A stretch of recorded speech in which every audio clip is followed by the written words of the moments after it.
Good afternoon. It's Wednesday, the 22nd of February 2017, just after 1 o'clock. Welcome to UK Column News. I'm your host, Brian Gerrish, with me in studio, Mike Robinson.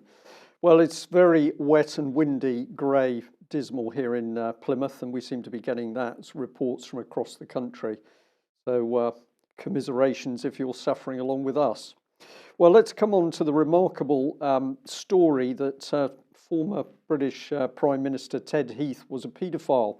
And we'll bring this slide up on screen. Bottom left is just one of the many headlines, but this is the Mail. The Daily Mail seems to have some problem understanding how serious the Wiltshire police investigation into this is.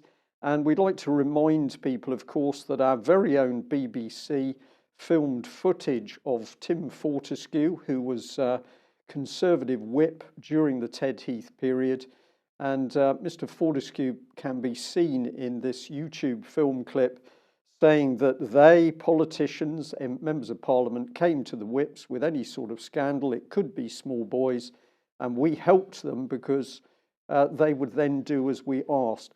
So, Mike, we've got one of Heath's whips on screen, recorded by the BBC, saying yes, MPs were abusing boys. But we didn't tell the police. We covered it up, fixed it so that we could blackmail them. But remarkably, the Daily Mail senior reporter Simon Walters doesn't seem to be able to pick up on this. BBC doesn't seem to be able to report on it, and no other newspaper in the country is reporting on it. Well, what can you say? I mean, there's not much to say about it. The standard of reporting, I mean, we're going to cover this a little bit more as we go through the programme, but the standard of reporting from the mainstream media just continues to plummet. A willful blind eye to the fact that we have a massive problem with the abuse of children by people in the establishment places of high political power, but the media's response is to simply not talk about it. Well, let's move on to the good news, and the good news, of course, is that banks are here to help us, and thank you very much to the person who sent this little article through to us. It's the European Bank of Reconstruction and Development. And it's advertising that they've got a conference on breaking stereotypes, paving the way for equality. And I'll explain the picture.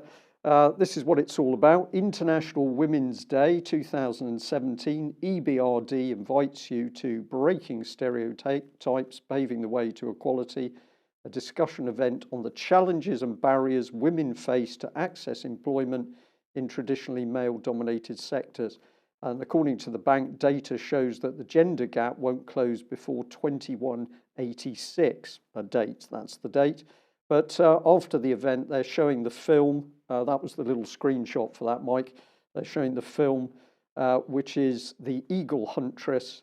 And this is about a girl in Mongolia who wanted to compete in this event. So excuse me, I've got trouble with that frog again.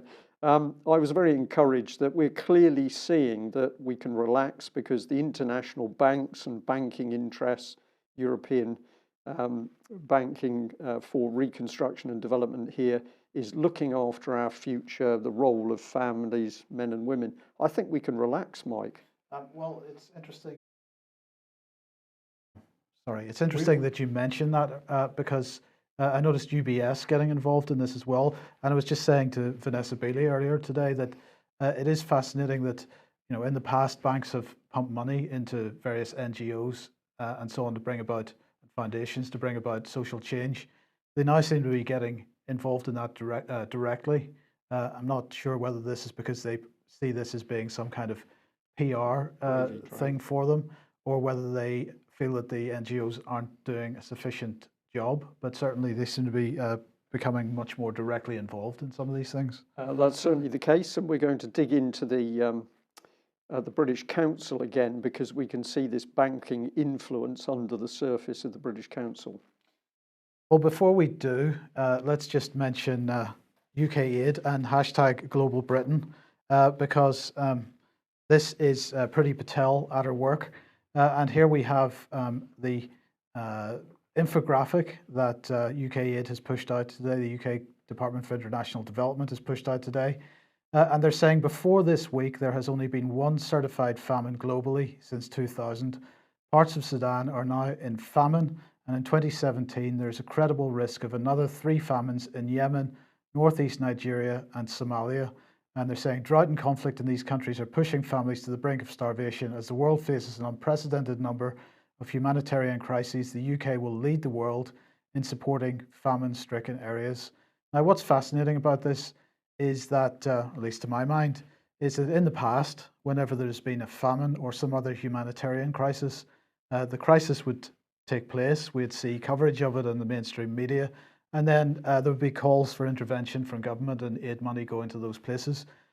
In fact, if you look at these areas that they're talking about, South Sudan, Somalia, northeastern Nigeria, and Yemen, these are all places that the Department for International Development has already intervened.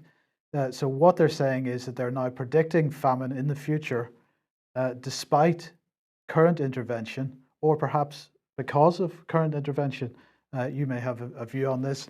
But here's what Priti Patel had to say. In times of crisis, the world looks to Britain, not just for our work on the ground, but also for our leadership internationally. So that's sterling words from her. But I think there's some questions that she needs to answer as to why, when we're pumping millions of pounds into these areas already, that they are facing these types of humanitarian crises. Could it be, as I suspect, that we are creating these crises through the use of our aid money in these countries? Well, Mike, that's absolutely what I believe. We consider BBC Media Action, which boasts that it's going into countries to help transform their society. So people who are being transformed and changed aren't going to be focused on their traditional important roles. Let's say that's agriculture. You are now attacking the family units that have been used to working the land. You're dividing men against women. So that is automatically going to have an effect. We are promoting the arts and culture. Was it in Somalia or Yemen? We had them funding an all-female pop group. Well, that isn't going to help you feed yourself, but this is the promotion of arts and leadership is not getting out on the ground and running a country. So we could say that's soft power. And of course, hard power is that if you start subversion and active destabilization of countries, Syria, classic example, because we can show BBC Media Action boasting that it was helping to destabilize the Assad regime. So we've got the fomenting of unrest in a country followed by fighting and war. Countries are automatically going to fall into famine. So let's follow this line by going back in to have a look at the British Council. Now, we always say to people, don't believe what we say, go and have a look at the websites yourself. Well, here's the British Council. And of course, what is it saying? It says it's independent, it says it's apolitical, but its objective is to spread British influence worldwide. And they're boasting that they're now active in more than 100 countries. So I thought we'd have a little look again at what they're about, and we're going to have a look at some of the people. So this was part of a diagram that we had yesterday, giving you a flavour for them. They're talking about bringing prosperity. They're talking about transforming national education systems. But in the background, we have international banks and high finance. We have corporations and wealth creation. And we've also got wealth creation from children. I'll come on to that in a moment. We've got links through to the BBC and indeed links to BBC Media Action and very strong links through to the European Union. Well, we challenged the British Council on their statements to do with the European Union, particularly post-Brexit. So let's have a look at how that occurred. We'd had a look at their part of the web page here, which is the British Council saying it's organisationally apolitical, and we're interested in the paragraph that we've highlighted there with the red arrow. So if we bring this up on screen, as we read through it, we see that it says in the final part, the British Council believes that it's important that the UK remains an active and constructive member of major international institutions such as the Commonwealth, UN Security Council, and the European Union. Well, when we challenged them on the fact they're saying we're going to remain a member of the European Union, they got in quite a fluster, and let's see what happened. Well, what happened was they rewrote that part of their website so that it now reads, and we continue to work with the governments of Europe on culture, arts, science and education. And I'll just push the point here, Mike. It's nothing to do with people feeding themselves. So what was the European Union has now become the governments of Europe. So this would lead us to believe that basically the British Council is now going to work with governments of nation states in Europe. But of course, this is a complete lie, because if we come back to a major part of the work they're doing is promoting the Erasmus program of moving European students all around the European Union. This isn't a program of European nation states. This is a European Union program, and the British Council used the word agent. We act as an agent for this. So I don't know about you, Mike, but I'm confused now as to where we stand on this, because apparently the British Council was pro-EU, suddenly it's not, and to prove it to the public, they adjust the wording on the website. So they've changed one line on the website, chat box reminding us that, of course, British Council and Common Purpose, hand in glove. Absolutely. And so, you know, this is you're not going to get any kind of honesty out of them on what their true agenda is, I think. No, but it was interesting to see the effect that phone call had. So let's get into the British Council, and no better place to go than to actually look at the people driving it.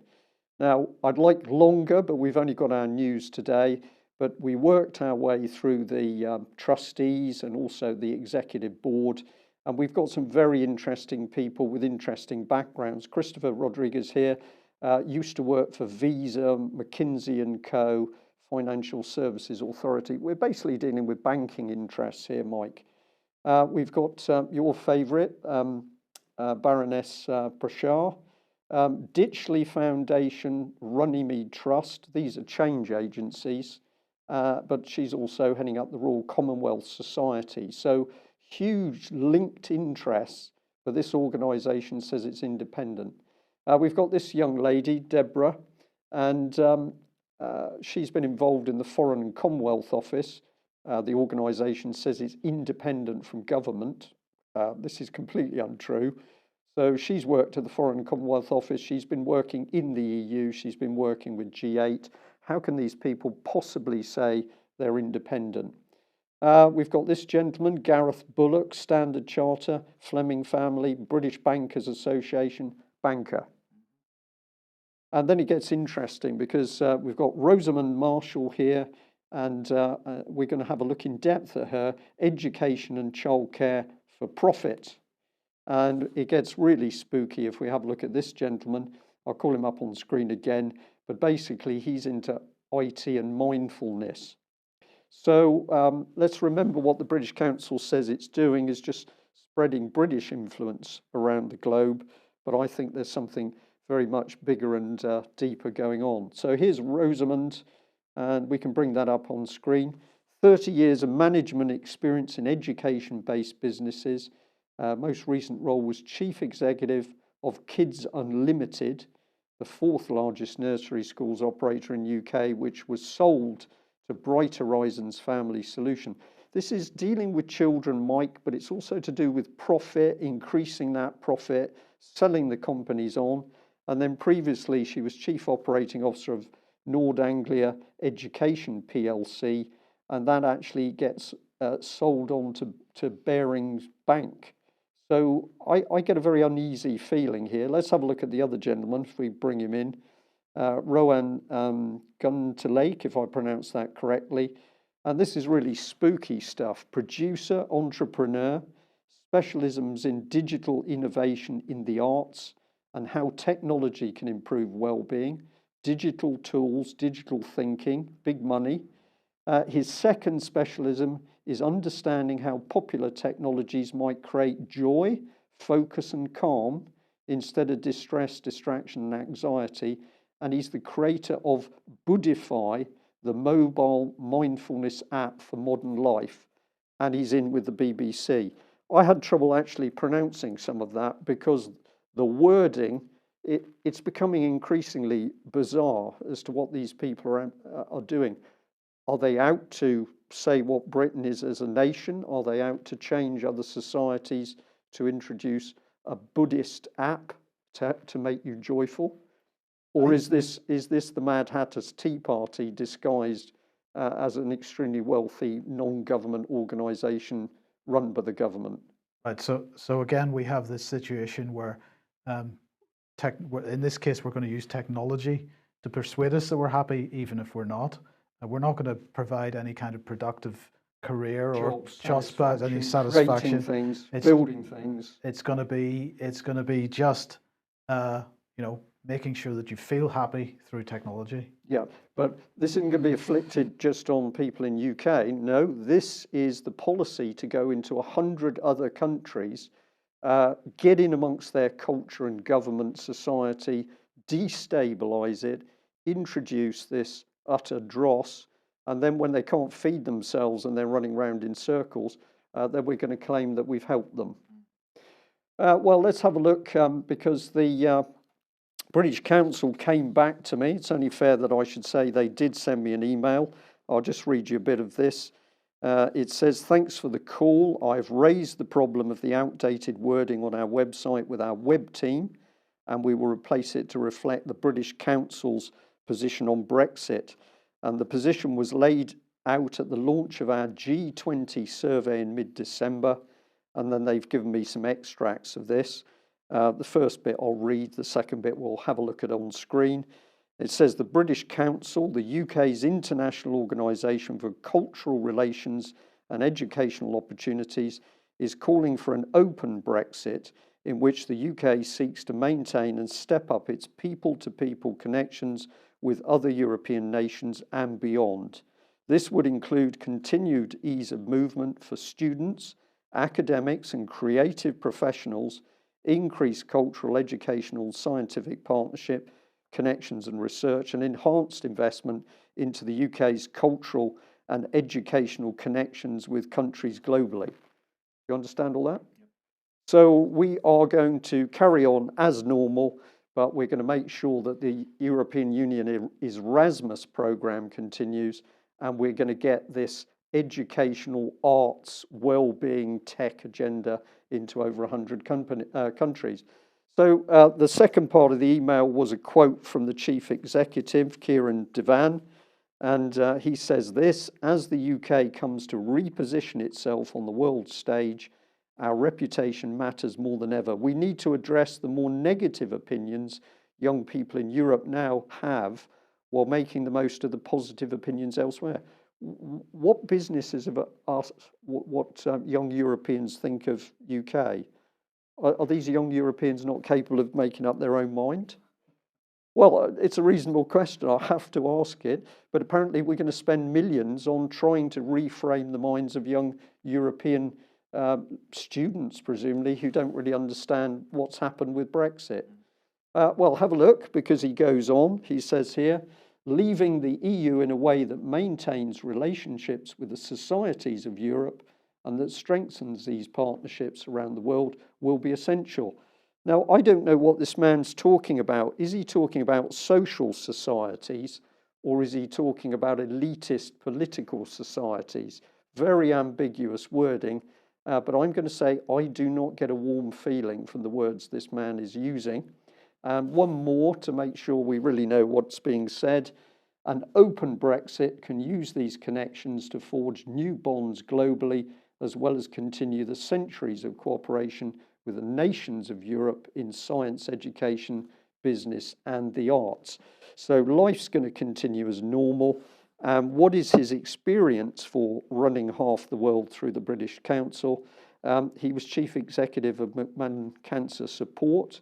He worked at ICI, and he's been a consultant through Gemini, and he's very big in change management, AstraZeneca and Rolls-Royce.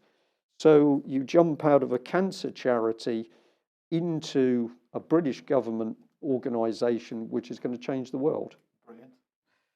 Okay, well, let's move on to, well, Russia. Russia is the source of all our problems, apparently. Maybe we're going to get an app for that, I'm not sure. But this is all about conflict in Europe. Now, Matthew Rycroft was speaking in the United Nations yesterday, didn't say anything whatsoever about the passing of the Russian ambassador to the UN, but that's okay. What he did say was he was describing how Britain has been at the forefront of keeping peace in Europe since the Second World War. He said that the three organisations, the United Nations, the OSCE and the European Union, are all playing a crucial role to preserving peace and security in Europe. Everything that they do in the Security Council, he says, has come about as a direct result of conflict in Europe over 7 decades on from the Second World War. We should all be proud that Europeans now enjoy a level of stability and prosperity that would have been unthinkable to our grandparents' generation. And as we heard so clearly in the session on Ukraine early in this month, instability and insecurity persists in Europe. The borders of Europe are threatened today in a way not seen since the Cold War. The territorial integrity of our country, Mr. President, he said, has been flagrantly violated, leaving up to 10,000 dead and millions displaced. At the heart of this disregard for sovereignty lies the Russian Federation and its worldview that thinks Moscow's interests should prevail over the sovereign and democratic choices of independent countries. Brian, I read this, I heard what he said, and I nearly fell off my chair, because how is it possible for somebody who's apparently a top diplomat in Britain, how is it possible for anybody that's supposedly intelligent to come off with a statement like that, which is so unbelievably hypocritical, and keep a straight face? I don't know how he does it. I think he must require some kind of medical intervention in order to do it. He's lost a single strand of hair for each lie that he's told. I think there's a bit of a clue from the picture.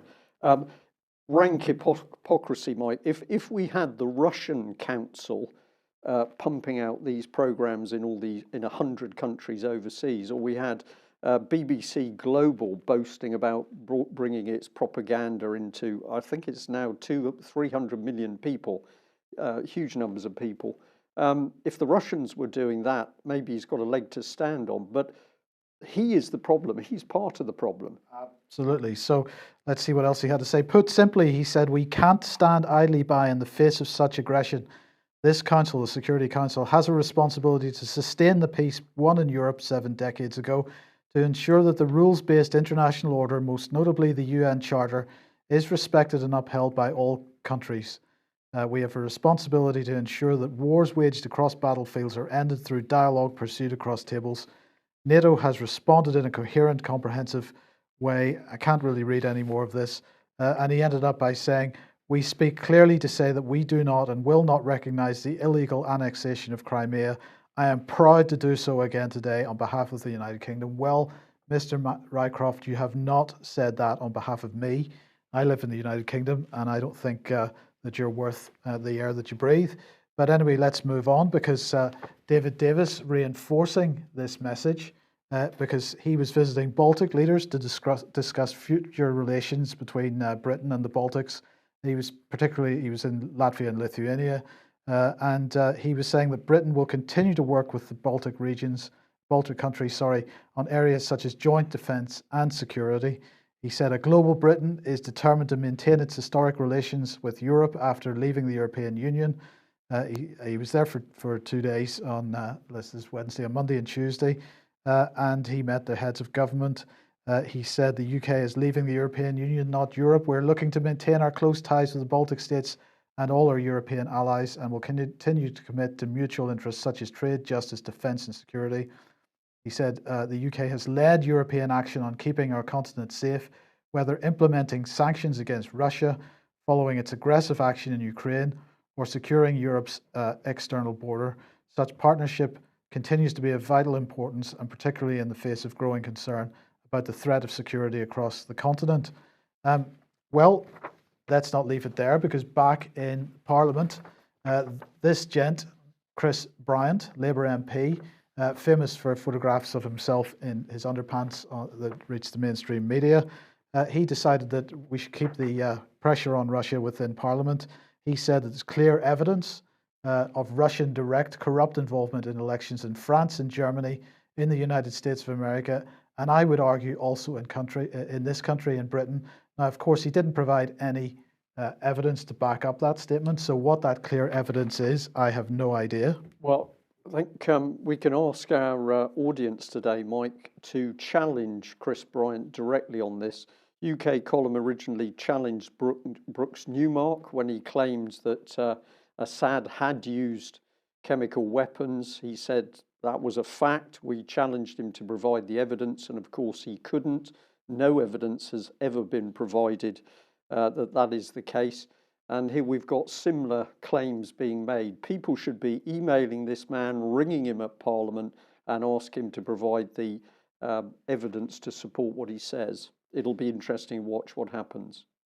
Well, let's see what else he said. He said, many believe that some of the highest level decisions affecting security in the United Kingdom and Germany and France and the United States are now compromised by Russian infiltration. So it's gone from clear evidence to many believe already. And then he went on to say, my personal perception is that both David Cameron and President Obama were very reluctant to show a strong arm to Russia because they thought by pressing the reset button, that was Obama's view, somehow or other, you would manage to get major concessions out of Putin. I have to say that that's simply not proved to be an effective strategy. In every single regard, Putin has simply taken those moments as a sign of weakness and proceeded to use force to a greater degree. And again, more absolutely sheer and rank hypocrisy here. But don't forget, he's a common purpose man, Mike. Let's not forget that. Absolutely. Theology there as well. And of course, let's not leave it to parliamentarians or politicians, because the media absolutely getting, I mean, this is, if you're listening to this on Alternative Current Radio or on the podcast, do get onto the video and just look at this, or look up this article on The Guardian. It's got, the headline is Killer, Kleptocrat, Genius, Spy, The Many Myths of Vladimir Putin. It's well, I don't even know how to describe it, Brian. If people want to go and have a look at that, and I think they should, because it's just outrageous what's going on in the British press, never mind overseas press. We can also see some excellent videos of talks, media talks given by President Putin, where he is absolutely describing the decline of the UK and Western states, disappearing into lawlessness, and of course the rise of the paedophiles controlling the country. So Putin is warning his own people about the fact that the West is increasingly being run by criminals and paedophiles. And I have to say, I totally agree with the comments that he's making.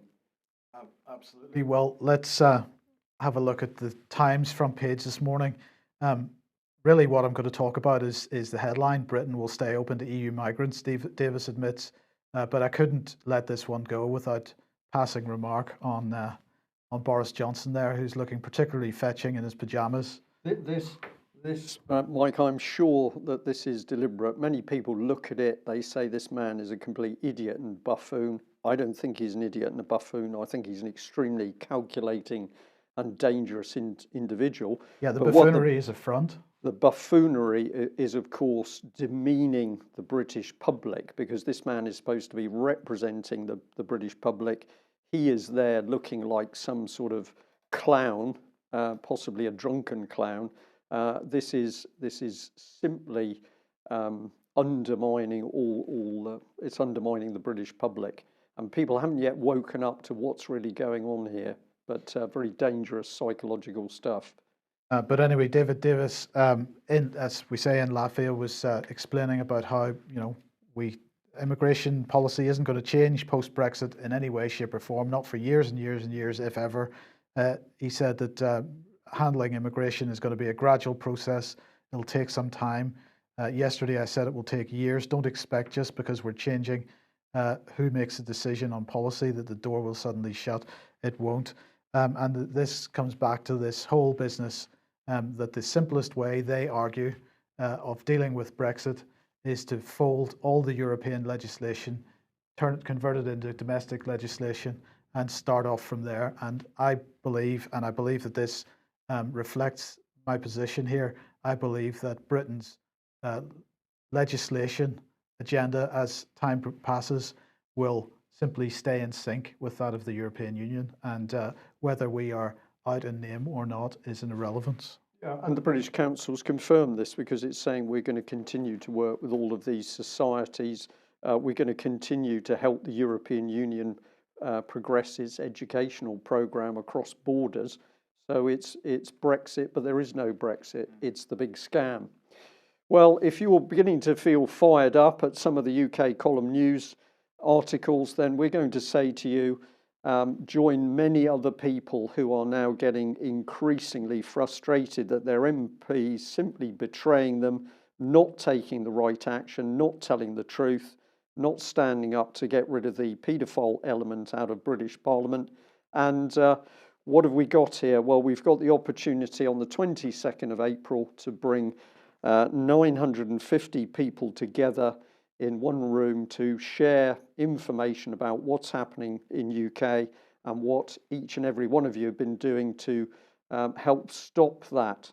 And I've put a comment here that this is for our families, it's for each other, for each of us, it's for our children, grandchildren, great-grandchildren possibly.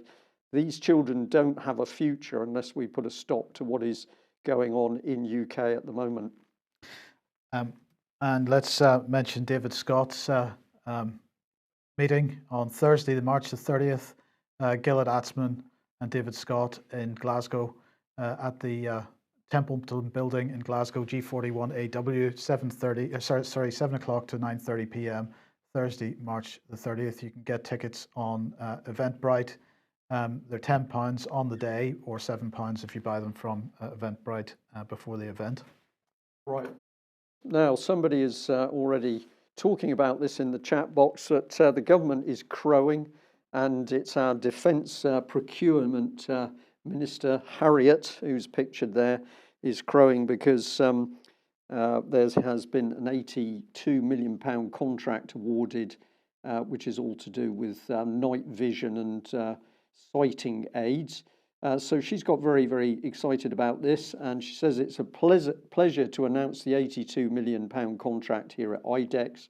This deal will provide our troops with the equipment they need to stay safe, while also delivering 47 million of savings. Now, she's particularly excited because this benefits Welsh industry, but we're going to get the equipment to see the enemy, Mike, but we don't actually have the aircraft carriers or the aircraft to go on them.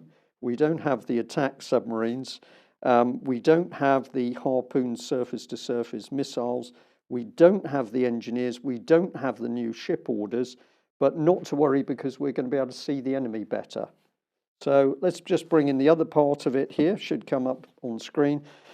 This contract is made possible by our 178 billion equipment plan supported by a defence budget that will rise every year until the end of the decade. So we're spending 178 billion, but apparently under her procurement ministry, we can't actually provide the equipment we need. Well, Brian, it seems last week when we discussed the F-35, we made a mistake. I'm sure that's not possible, Mike. Well, apparently the F-35 didn't earn a 15-to-1 kill ratio, as we said. It actually earned a 20-to-1 kill ratio.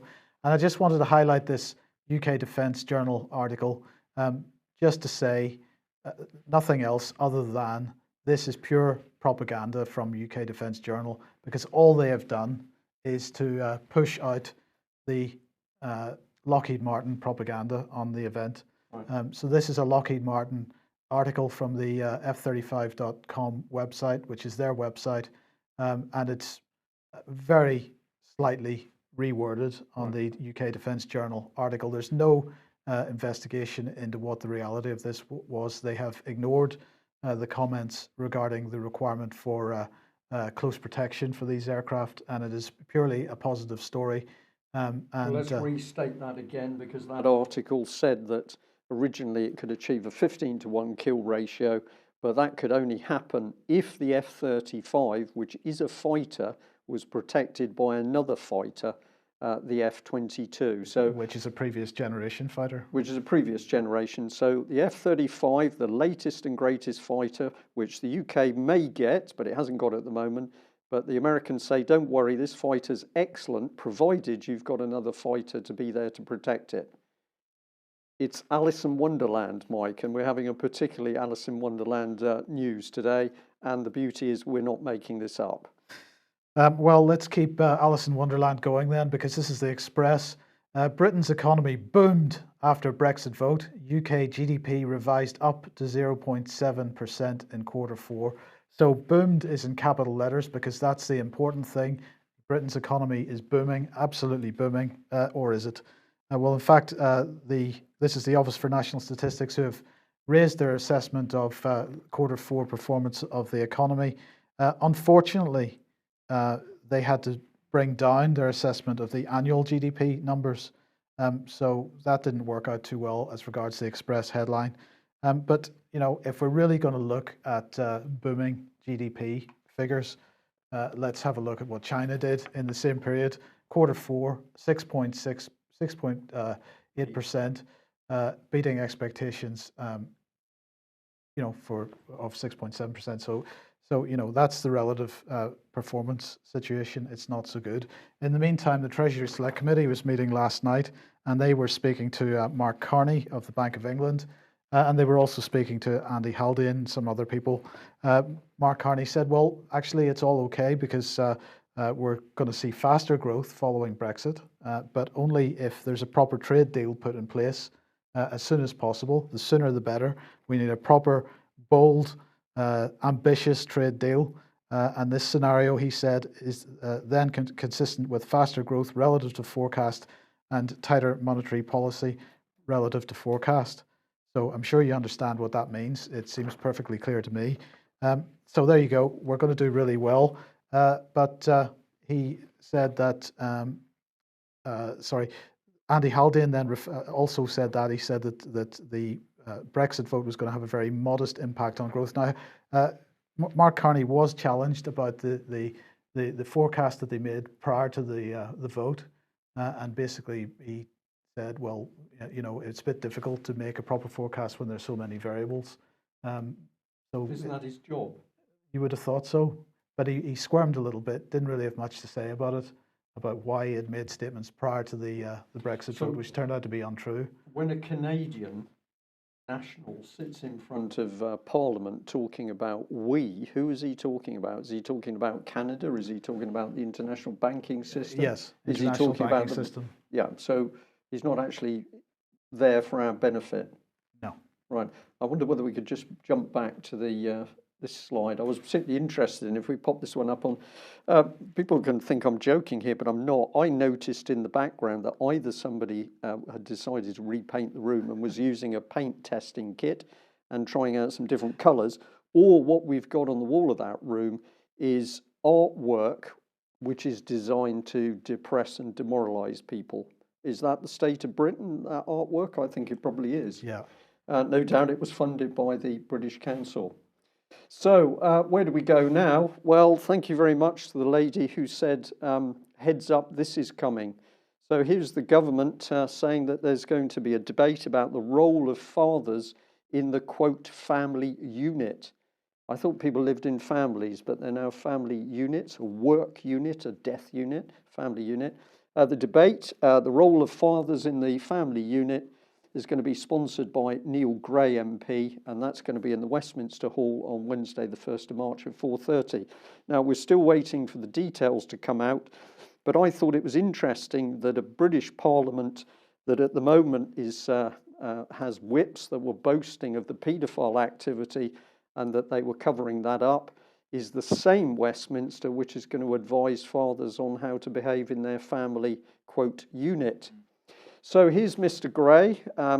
We decided to have a little look at him, and he's obviously very big on SNP, but we noticed that on his Twitter page he was retweeting another tweet that was getting very excited about a conference in Istanbul, and this is all about stopping violence to women, for women and children.